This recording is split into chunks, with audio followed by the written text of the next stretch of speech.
सत साहिब सभी को राम राम।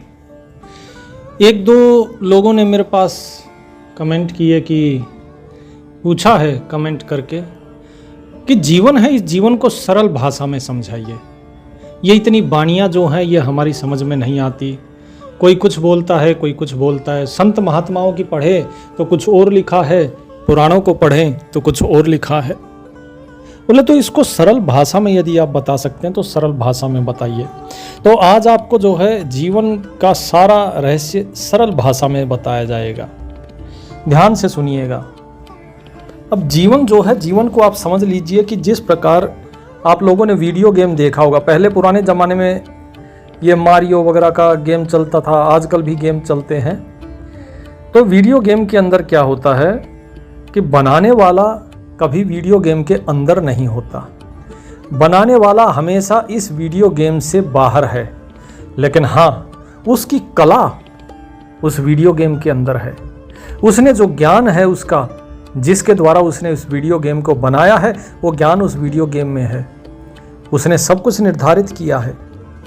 कौन कैसे चलेगा, कौन कैसे दौड़ेगा, किस तरीके से बचना है, किस तरीके से सामने वाला आप पर प्रहार करेगा, आपको उस प्रहार से कैसे बचना है, और किस प्रकार आपको अपने लक्ष्य तक पहुंचना है, मार्ग में क्या क्या बाधाएं आएंगी, ये सब भी उस वीडियो गेम के अंदर पहले से ही निश्चित किया हुआ है। और जैसे जैसे आपका वीडियो गेम आप पार करते जाएंगे, मान लीजिए आप पहले स्तर पर हैं, पहले लेवल पर, आपने अगर पहले लेवल को पार किया तो आप दूसरे लेवल पे पहुंचेंगे। दूसरे लेवल में क्या होता है कि जो कठिनाइयां हैं, कठिनाइयों का स्तर और बढ़ जाता है। तो अब इसको जीवन से जोड़ के देखिए। जीवन में भी आपके साथ क्या होना है क्या नहीं, ये आपके जो प्रारब्ध के कर्म हैं, उन पूर्व जन्म के जो कर्म हैं, उनका जो कर्म फल है उसे बोलते प्रारब्ध। उस प्रारब्ध के अनुरूप आपका ये जो जन्म है, इस जन्म में आप क्या भोगोगे और क्या नहीं भोगोगे, ये सब निश्चित किया हुआ है। अब आप बोलोगे वीडियो गेम में कर्म क्या है? वीडियो गेम में आप चलते हैं, आप कूदते हैं, आप जो भी मार्ग अपनाते हैं वो सब कुछ आपका कर्म होता है। अगर मान लीजिए आप वीडियो गेम में एक ही जगह पर खड़े रहे, आप चले ही नहीं, तो क्या होगा? तो भी आपका खेल खत्म हो जाएगा, क्योंकि सामने वाला जो आ रहा है मारने, वो आपको मार देगा और आप मारे जाओगे। ठीक इसी प्रकार ये समय, ये काल, अगर आप एक जगह पड़े रहे तब भी मारे जाओगे, क्योंकि जीवन तो पल पल चलता रहता है, ये कभी किसी के लिए नहीं रुकता। अच्छा, अब अगर आप चलोगे तो चलना भी आपको उसी रास्ते पर ही होगा जो रास्ता आपके लिए पहले से ही बनाया गया है, जो रास्ता आपको संतों ने, महात्माओं ने बताया है, इसी प्रकार ही आपको चलना होगा। और वीडियो गेम में भी ऐसे ही करना होता है। जो रास्ता आपको लक्ष्य तक पहुंचाए, आपको उसी रास्ते पे चलना होगा। अगर आप उस रास्ते से भटके तो फिर से खेल खत्म। अब जब इस तरीके से आप चलते जाएंगे, बीच में आपको बहुत से बोनस पॉइंट भी मिलते हैं। वे बोनस पॉइंट क्या होते हैं? वे आपकी एनर्जी, आपकी ऊर्जा को बढ़ाते हैं, ताकि आप जल्द से जल्द मंजिल तक पहुंच सके। इसी प्रकार जीवन में ये बोनस पॉइंट है सत्संग, संतों का साथ, उन लोगों का साथ जो आपको सही राह दिखाते हैं कि भाई आप इस राह पे चलिए, तभी जो है आप सफल होंगे। जब भी आप दुविधा में हो, जब भी आप किसी दोराहे चौराहे पे खड़े होंगे, तो आपको परमात्मा इशारा देगा। यदि आप उस इशारे को समझ गए और सही राह पकड़ ली तो आप सही मंजिल पे पहुंचेंगे। लेकिन अगर आपने अपने मन की सुनी तो फिर रास्ता भटक जाएंगे, खेल खत्म। तो इसी तरीके से वीडियो गेम में जैसे चलता है वैसे ही जीवन भी चलता है। वीडियो गेम में आपके हाथ में कुछ नहीं होता। वीडियो गेम में चलाने वाला कौन? जो बाहर खेल रहा है। वीडियो गेम में चलने वाला कौन? जो अंदर चल रहा है। ठीक इसी प्रकार इस संसार में भी आप सोचते हो कि आप करता हो, सब कुछ आपकी मर्जी से हो रहा है, आपने मेहनत करी इसलिए हम पहुंचे, इसलिए हम सफल हुई। वास्तव में ऐसा नहीं है। सत्य ये है कि ये खेल उस परमात्मा का है। वो परमात्मा अकेला था, इसलिए उसने अपने लिए खेल रचा सारे संसार का, और इस खेल में जन्म और मृत्यु, मुक्ति और बंधन, ये दो चीज़ें बना दी और वो इस खेल को खेल रहा है। आप सिर्फ उस खेल के मोहरे हैं। यदि आप उस खेल के मोहरे बनकर ही अगर रहेंगे और सोचेंगे परमात्मा जो कर रहा है वही सही है, तो आप सही जगह पर पहुंचेंगे और मुक्ति को पा जाएंगे और इस बंधन से मुक्त हो जाएंगे। लेकिन अगर आप स्वयं को कर्ता मान लेंगे तो जगह जगह पर आप जो है कठिनाइयों का सामना करेंगे। हर जगह आपको दुख उठाना पड़ेगा, क्योंकि जैसा आप चाहते हैं वैसा तो हो नहीं रहा है। हो तो वैसे रहा है जैसे प्रभु चाह रहे हैं।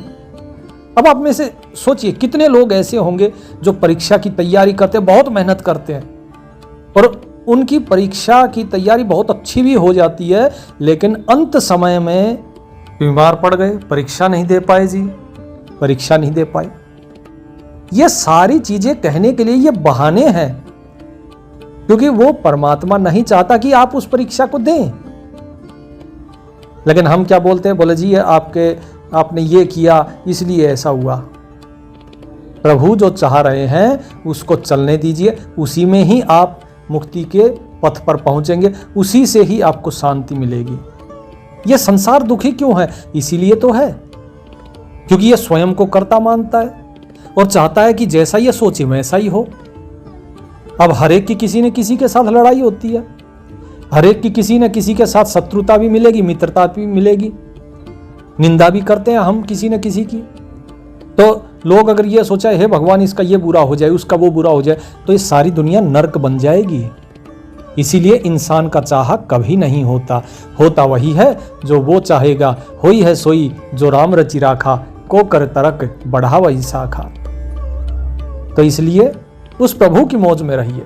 अच्छा, अब वीडियो गेम में एक चीज और है, वो ये कि अगर मान लीजिए आप उसी के मुताबिक चलते रहे जैसे जो खेल चला रहा है, आप पहला पड़ाव पार कर जाएंगे, दूसरे पड़ाव में चले जाएंगे। अब दूसरे पड़ाव में मुश्किलें और बढ़ जाती है, चुनौतियां और बढ़ जाती हैं। इसी प्रकार जीवन में जब आप सत्य के मार्ग पे चलेंगे तो परीक्षा और कठिन हो जाएगी। अक्सर लोग क्या कहते हैं, बोला जी हम तो देखिए सत्संगी हैं, हम तो जो है उस परमात्मा पे बहुत यकीन करते हैं, लेकिन पता नहीं क्यों जब से सत्संग में जाना शुरू किया है दुख बहुत बढ़ गया, कष्ट बढ़ गए हैं। भाई एक चीज बताओ, ऊपर चढ़ना मुश्किल है कि नीचे गिरना? आपको किसी रस्सी पे लटका दिया जाए और फिर बोला जाए कि भाई ऊपर चढ़ो। अब कुएं में आप लटके हुए हैं, अगर उस रस्सी से अगर आप नीचे आएंगे तो आप कुएं में ही रह जाएंगे और एक दिन उसी में ही प्राण त्याग देंगे। यदि मुक्त होना है तो कष्ट तो उठाना पड़ेगा, उस रस्सी पे ऊपर चढ़ के आपको कुएं से बाहर आना होगा। लेकिन जो लोग कुएं में ही रहते हैं, जिन लोगों ने कभी पुरुषार्थ किया ही नहीं, कभी इस कुएं से बाहर निकलने की कोशिश की ही नहीं, उनको हमेशा ही लगेगा बोले यार देखो ये बेचारा कितना कष्ट में है। उनको ये नहीं पता कि वो मुक्ति की तरफ जा रहा है, उनको तो क्या लगेगा ये कष्ट में है। वास्तव में वो कष्ट नहीं होता है, वो मुक्ति की राह पर उसकी परीक्षा है। और जैसे जैसे परीक्षा और जो है मुश्किल होती जाएगी, मुक्ति उतनी ही नजदीक होती जाएगी। आप अगर अपने घर जा रहे हैं, पैदल जा रहे हैं, तो आपको थकान तो होगी, रास्ता लंबा है और थकान भी उतनी ही ज्यादा होगी जितना आप ज्यादा चलेंगे। शुरुआत में आपके लिए 2-3 किलोमीटर चलना बहुत आसान था, लेकिन जब आपकी मंजिल आपके बिल्कुल नजदीक होगी तो आपके लिए पग पग रखना भी कठिन हो जाता है, क्योंकि आप बहुत थक चुके होते हैं। लेकिन कुछ लोग होते हैं जो कुछ नहीं बल्कि ज्यादातर लोग मंजिल सामने होती है लेकिन उनको पता नहीं होता और वो रास्ता छोड़ देते हैं, इसलिए वो अपनी मंजिल पे नहीं पहुंच पाते। यदि प्रभु पे अटूट विश्वास और उनके प्रति अटूट प्रेम होगा तो ये सारी कठिनाइयाँ, सारी दुख तकलीफ सब अपने आप खत्म हो जाती हैं। भक्त को कभी ये व्याप्त नहीं होती। उसके बाद आप मंजिल पर भी पहुंचेंगे और मंजिल पे पहुंच के जो आराम मिलेगा, जो आनंद मिलेगा, जो सुख मिलेगा, वो रास्ते पे बीच में ही छोड़ देने से नहीं मिलेगा। और जो व्यक्ति चला ही नहीं वो तो कभी पहुंच ही नहीं सकता।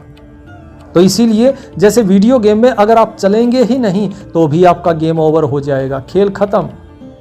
अगर आप चले लेकिन गलत रास्ते पे चले तो भी खेल खत्म। इसी प्रकार जीवन में भी यदि आप सही मार्ग पे चलते हैं तो आपको प्राप्ति होती है सतगुरु की, और वो आपको मुक्त कर देता है और आप विजयी होते हैं। जैसे वीडियो गेम में जीतने के बाद आपको कितनी खुशी होती है, कितना आनंद आता है, जैसे आपको कोई खजाना मिल गया हो।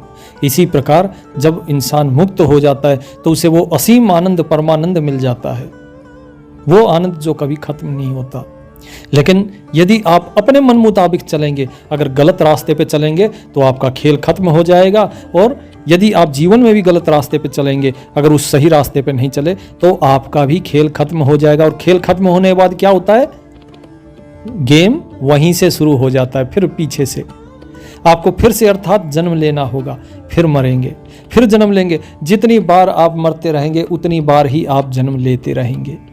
पुनरपि जननम पुनरपि मरणम पुनरपि जननी जठरे शयनम, एह संसारे बहु दुस्तारे कृपया पारे पाहि मुरारे।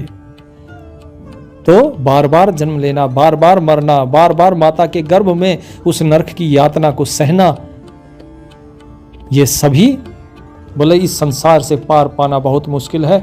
इसलिए हे प्रभु, हे मुरारी, हे कृष्ण, बोले मेरी सहायता कीजिए। तो ये भजगोविंदम में लिखा है शंकराचार्य जी ने।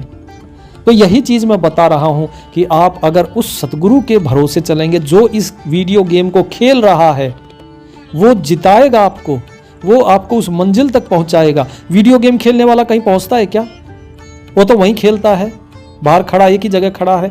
इसी तरह सतगुरु तो अपनी जगह पर है, वो अपने ही लोक में है, वो ना कहीं आते हैं ना जाते हैं। परमात्मा ना कहीं आता है ना जाता है, वो कुछ नहीं है, वो तो सर्वव्यापी है, हर जगह है। लेकिन जो वीडियो गेम के अंदर जो दौड़ रहा है वो अपनी मंजिल तक पहुंचता है। इसी प्रकार इस संसार में जो आप दौड़ लगा रहे हैं, आप सब लोग जो उस मुक्ति के पथ पे जो चल रहे हैं, आप मंजिल पे पहुंचेंगे और आप मुक्त होंगे, इस जन्म मरण से मुक्त हो जाएंगे। यही तो है मुक्ति, इस ज्ञान का नाम ही मुक्ति है। और जब तक आप स्वयं को कर्ता माने हुए हैं और ये सोचेंगे नहीं मेरा किया हो, तब तक आप बंधन में हैं, आप बंधे हुए हैं। आप अपने प्राण बचाने के लिए भागते रहेंगे, भागते रहेंगे, बार बार जन्म लेंगे और बार बार मरेंगे। तो इसलिए संभलिए, स्वयं को कर्ता का अभिमान न रखिए स्वयं के अंदर। अच्छा, कुछ लोग और हैं जो कि कमेंट करते हैं, बोले जी आपको इसका ज्ञान नहीं है, आपको उसका ज्ञान नहीं है, बोले आप रामायण पढ़िए, आप वो पढ़िए। अरे भाई क्या क्या पढ़ें? क्या किसी संत महात्मा ने, किसी ने भी बताइए कौन सा वेद पढ़ा, कौन से ग्रंथ पढ़े जो भी मुक्त हुए? बताइए। मीराबाई ने पढ़े क्या? नहीं पढ़े। रविदास जी ने पढ़े? नहीं पढ़े। कबीर साहब ने पढ़े? नहीं पढ़े। क्या कभी सहजोबाई ने पढ़े? दादू साहब, मलुकदास, और सब छोड़िए। आप जिस रामचरितमानस रामायण की बात कर रहे हैं, तो वाल्मीकि जी ने बताइए कौन से ग्रंथ, कौन से वेद पढ़ के रामायण की रचना करी? तुलसीदास जी ने कौन से वेद, कौन से पुराण पढ़ के जो है रामचरितमानस की रचना करी? क्या उन्होंने वेदों का कुछ डाला है क्या रामचरितमानस में? किसी भी संत ने। तो जो मुक्त हुए वे वही मुक्त हुए जो इन पुस्तकों के बंधन में नहीं पड़े, और जो इनके बंधन में फंसा वो संसार में भी फंसा। तो इस संसार में बसिए लेकिन फंसिए नहीं। वेद पुराण पढ़ना, पढ़ाना, ये सारी चीजें, आज इस गुरु से कुछ सुन लिया, उससे कुछ सुन लिया, इस वेद में कुछ पढ़ लिया, पुराण में कुछ पढ़ लिया, उपनिषद में कुछ पढ़ लिया, मनुस्मृति में कुछ पढ़ लिया, और सबको जो है वो कहीं की ईंट कहीं का रोड़ा, भानुमति ने कुनबा जोड़ा वाला काम कर दिया। और फिर बोलते हैं, बोले जी हमें तो ये भी पता है, हमें तो वो भी पता है, हम इतने ज्ञानी हैं। अरे भाई ज्ञानी हो तो फिर मुक्त क्यों नहीं हो? ज्ञानी तो रावण भी था। इन सबको पढ़ने से मुक्ति नहीं मिलती, इनको त्यागने से मुक्ति मिलेगी।